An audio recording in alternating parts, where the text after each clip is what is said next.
He was actually ranked as the #1 DB in his class. It was actually a pretty huge deal when deAnthony Thomas, an LA kid who had verbally committed to USC, decided to choose Oregon. People thought USC was a no-brainer. I mean, it was 10 minutes from his house. So why didn't he go to SC? One of the first videos we did in this series was LaMichael James. In that video, we kind of credited LaMichael with starting that whole trend of the speedy backs that go to Oregon. Today we're going to talk about one of the guys that was right there in that same mold, and although he was technically never the feature back at Oregon, he definitely left a lasting impact. Today we're going to answer the question, what happened to deAnthony Thomas?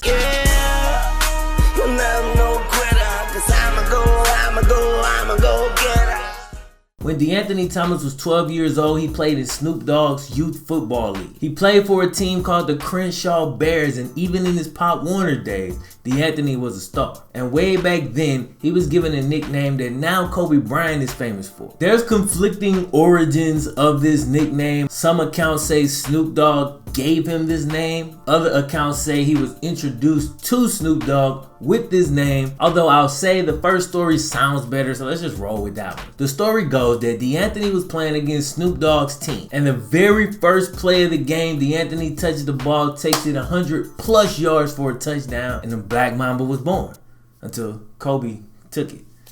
Don't get me wrong, deAnthony is a beast, but that name fits Kobe so perfectly, right? Anyway, given the fact that deAnthony played in Snoop Dogg's Pop Warner League, you should have been able to figure out he's from LA. In high school, he showcased his abilities at multiple different positions. He dominated on offense and defense as running back and DB. As a senior, he rushed for 1,300 yards, and he had 18 touchdowns to go along with that. At DB, he grabbed 5 picks. Pretty damn impressive. He also played a position that will come up later in this video, wide receiver. And this shouldn't come as a surprise, but yes, deAnthony Thomas ran track in high school, and he actually won the Los Angeles City Selection 100-meter dash. When it came time to pick a college, deAnthony had his pick of the litter. Craziest part of it all, he was actually ranked as the #1 DB in his class. Also, he was ranked as the #1 athlete. And of course, he went on to choose offense, but it was actually a pretty huge deal when deAnthony Thomas, an LA kid who had verbally committed to USC, decided to choose Oregon. People thought USC was a no-brainer. I mean, it was 10 minutes from his house. So why didn't he go to SC? Well, there was a ton of reasons, and they stem all the way from him wanting to get out of LA to kind of wanting to start a new life and identity. And I feel all of that, but probably one of the most interesting reasons, the NCAA had actually just come down on USC for improper benefit. Turns out this actually had to do with another speedy running back, Reggie Bush. Back in 2006, it had been reported that Reggie's family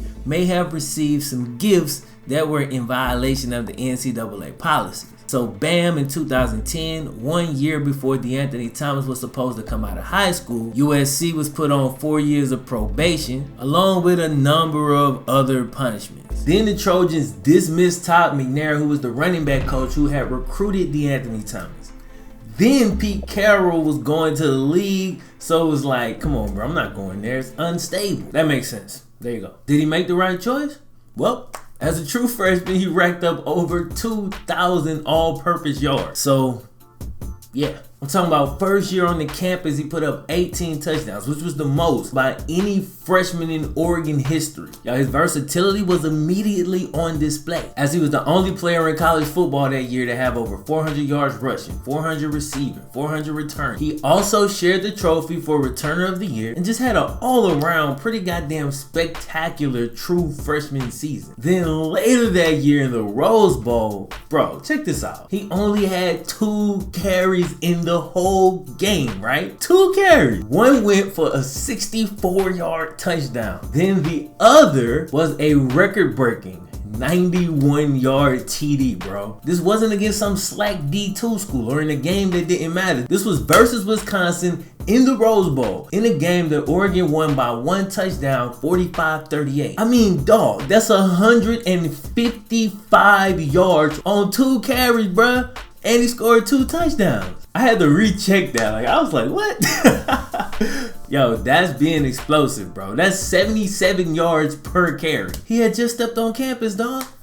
Crazy. The only thing about DeAnthony was that 2 carry was kind of a trend. Not that he got 2 carries every game, but he never carried the ball more than 100 times in a season for Oregon. Never led the team in carries. The most he ever got was 96. That's where he maxed out at. He maxed out at 96 carries, but that same year, I think the feature back had like 178 or something like that. DeAnthony was always more of a specialty back and, return guy. So due to that and the fact that he was only 5'9", 174 pounds, DeAnthony was selected in the 4th round after clocking a 4.3 40. The Chiefs always had a plan to use him the exact same way he had been used in high school and in college, as a hybrid player, playing some running back, some wide receiver, and doing the kick returns and punt return. In his rookie season, he did exactly that. He ran the ball 14 times for 113 yards, scored 1 touchdown. He also caught 23 passes for 156, and he converted 7 first downs.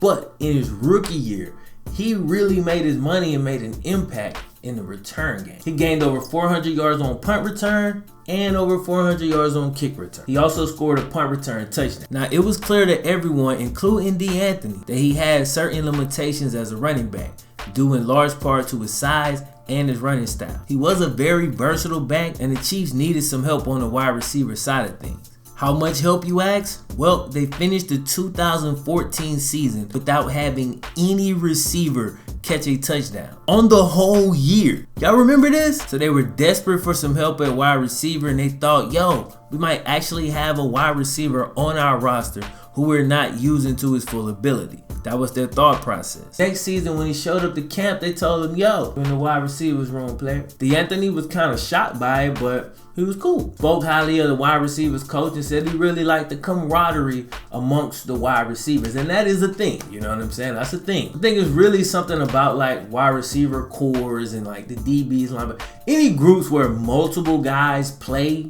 at the same time. Of course, I can't speak on every group, but I did play wide receiver. In the wide receivers room, there's a camaraderie. So from that standpoint, it's probably pretty cool going into that room.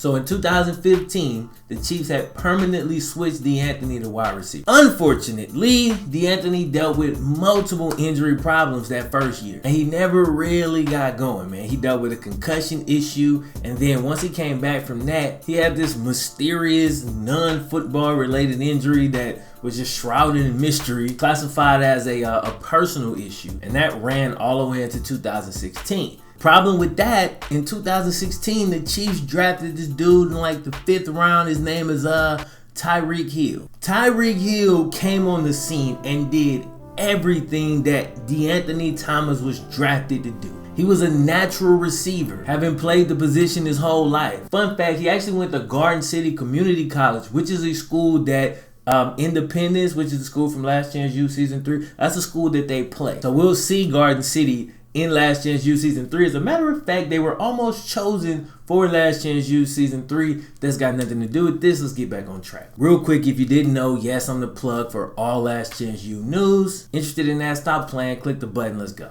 Anyway, Tyreek Hill, natural receiver, natural punt returner, natural kick returner. I mean, Tyreek Hill did everything DeAnthony Thomas was supposed to do, but he did it better. Unfortunately for DeAnthony, he did it a lot better. Due to this and injury issues, bro, coming into 2016, there was actually talks of DeAnthony just being cut, just released. Like, he was legit on the bubble for a roster spot. DeAnthony was able to stick on the roster, but hasn't been asked to do a ton for the Chiefs this year. He hasn't been completely healthy until these last few weeks, but he's only got 8 targets on the whole season. Now, of those 8 targets, he does have 7 receptions, 85 yards, 2 touchdowns. He actually had his season high a couple weeks ago versus Pittsburgh. He had 4 targets, 3 receptions for 61 yards and a touchdown. But then the very next game, he saw his targets go back down to a whopping 1 target. Also, even though the Chiefs completely took Tyreek Hill off kick return this year, DeAnthony Thomas only has 7 returns for 153 yards. But again, he has been nursing some injuries, so that's probably got a bit to do with it. But all in all, DeAnthony Thomas is still hanging on in the NFL. And so far, not letting his ego hinder him too much from just doing what he's got to do on a day-to-day, year-to-year basis. So he hasn't tripped, at least publicly, about taking a reduced role. Now, he's only 24. So he still got plenty of time to figure it out, and he can have a resurgence or an explosion in the NFL still. So don't give up on him. This was an update on DeAnthony Thomas. Hope you dug it. Like the video if you like it. I'm gonna holler at you next time. FlemLo Raps 1. Yeah.